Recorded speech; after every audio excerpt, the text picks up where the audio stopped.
ప్రతిసారి విద్యార్థులు అంటే విద్యార్థులే మీ ప్రభుత్వాన్ని ఈరోజు అధికారంలో తీసుకురావడానికి ఒక కీలక పాత్ర పోషించినప్పటికీ సో ఆ విద్యార్థులంతా కూడా ఈరోజు మీకు ఎదురు తిరిగే పరిస్థితికి వస్తూ ఉంది. కారణం ఏంటంటే ఇందులో రకరకాల ఇష్యూస్ ఉన్నాయి. గతంలో దీని మీద చాలా డిబేట్లు చేశాం.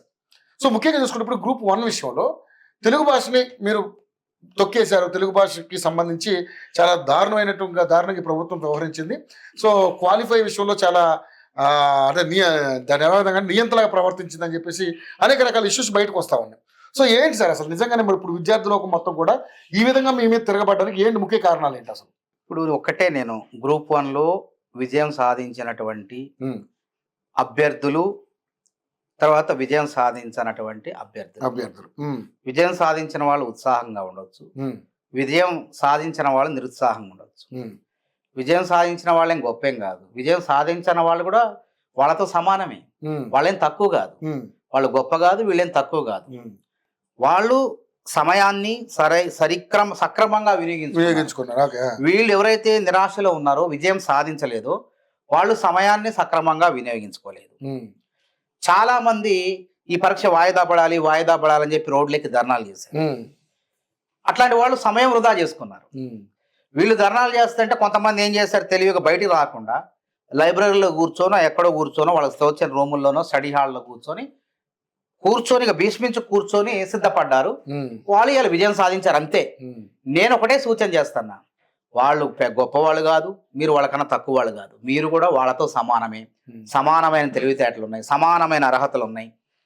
కాకపోతే మీరు సమయాన్ని కేటాయించలేదు, మీ సమయాన్ని వృధా చేసుకున్నారు, అందుకే మీరు విజయం సాధించలేదు. కాబట్టి ఎందుకంటే వాళ్ళు ఎలాగైనా ఎగ్జామ్ అంటే అది కూడా చెప్తా, అక్కడ కూడా చెప్తాను, ఉద్యోగం కొట్టాలని ఎవరికైనా ఆశ ఉంటుంది కదా. ఇప్పుడు 13 ఏళ్ల కళ గ్రూప్ 1. అవును, ఆ ప్రభుత్వానికి గ్రూప్ 1 ప్రిలిమ్స్ పెట్టడం చేత కాలేదు, మెయిన్స్ పెట్టడం చేత కాలేదు.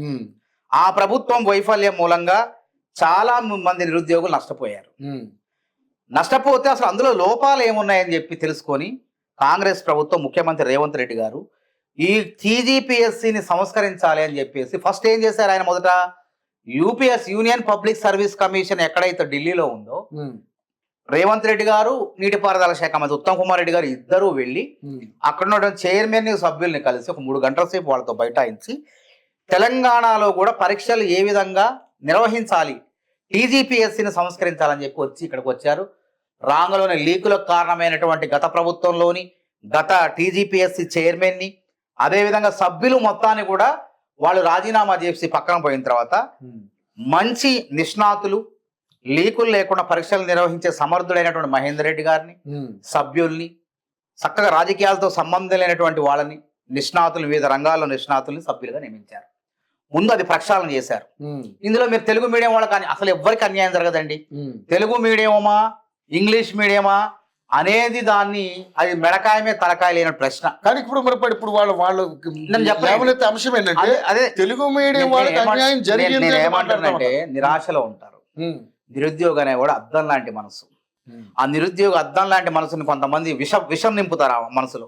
అసలే వాళ్ళ బాధలో ఆవేదనలో ఉంటే వాళ్ళలో శక్తిని నింపి మీరు విజయం సాధించకపోయినా మరొక పరీక్షలో విజయం సాధించడం అని చెప్పి వాళ్ళలో ధైర్య సాహసాలు, ఆత్మవిశ్వాసం నూరిపోయాల్సినటువంటి కొంతమంది మీడియాలో కూర్చొని జమ్మయ్యలు, జక్కయ్యలు వాళ్ళ రాజకీయ ప్రయోజనం కోసం, వాళ్ళ స్వార్థం కోసం, పక్కపాట్లోంచి వచ్చే డబ్బులు తీసుకొని కాంగ్రెస్ ప్రభుత్వాన్ని బద్నాం చేయడం కోసం, ప్రతిష్ట దిగజార్చడం కోసం ఈ విధంగా లేని అంశాన్ని ఉన్నట్లు వాళ్ళ మనసులో విషం నాటుతున్నారు. నిరుద్యోగులు పాపం వాళ్ళ తప్పు కాదు అది. వాళ్ళు ఏంటంటే నిస్సహాయ స్థితిలో ఉంటారు. వాళ్ళ యొక్క నిస్సహాయ స్థితిని ఆసరా చేసుకొని ఇందులో తప్పు జరిగింది, ఇందులో ఇది జరిగింది, జరగకుండా అంటున్నారు. తెలుగు మీడియం పరీక్షల పేపర్లు దిద్దేటప్పుడు ఇప్పుడు 3 లక్షల మంది గ్రూప్ 1 ప్రిలిమ్స్ రాస్తే అర్హత సాధించింది ఎంతమంది? మెయిన్స్ కి, ముఖ్యమైన పరీక్ష రాత పరీక్షకి అర్హత సాధించింది 33,000 మంది. 33,300 మందో 400 మందో అర్హత సాధించారు. ఎన్ని ఉద్యోగాలు ఉన్నాయి? 563 ఉద్యోగాలు ఉన్నాయి.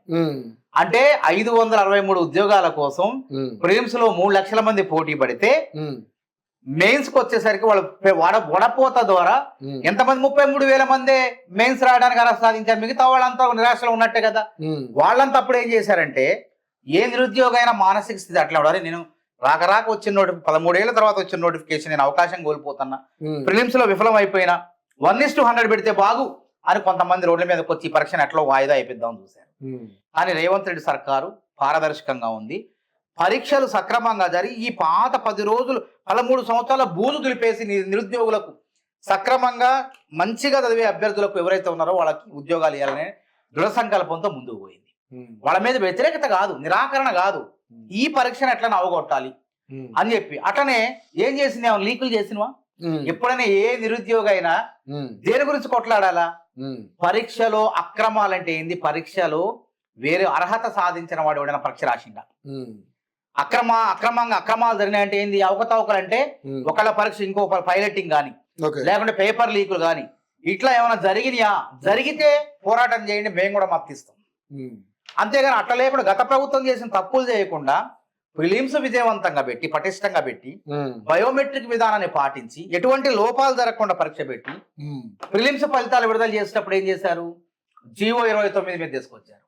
ఆ జీవో 29 ఎవరు తీసుకొచ్చారు, ఎవరైతే హైకోర్టులో పిటిషన్ వేశారు అంటే ఈ పరీక్ష ఆపాలని, అంటే బీఆర్ఎస్ పార్టీ ఉచ్చులో పడినట్టు కొంతమంది, అప్పుడేమో జీవో 55 వద్దు, జీవో 55 ఉంటే పరీక్ష జరగదు, హైకోర్టులో కేసు వేశారు, సుప్రీంకోర్టు తీర్పు ఉల్లంఘన ఉంది, సుప్రీంకోర్టు తీర్పు ప్రిలిమ్స్ లో రిజర్వేషన్లు ఉండవని వడపోతల రిజర్వేషన్లు ఉండొద్దని తీర్పిచ్చింది.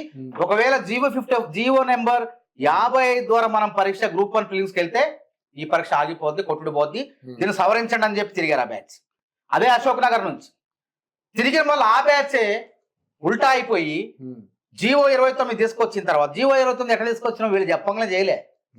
జీవో 29 అనేది 19 రాష్ట్రాల్లో అమలవుతుంది.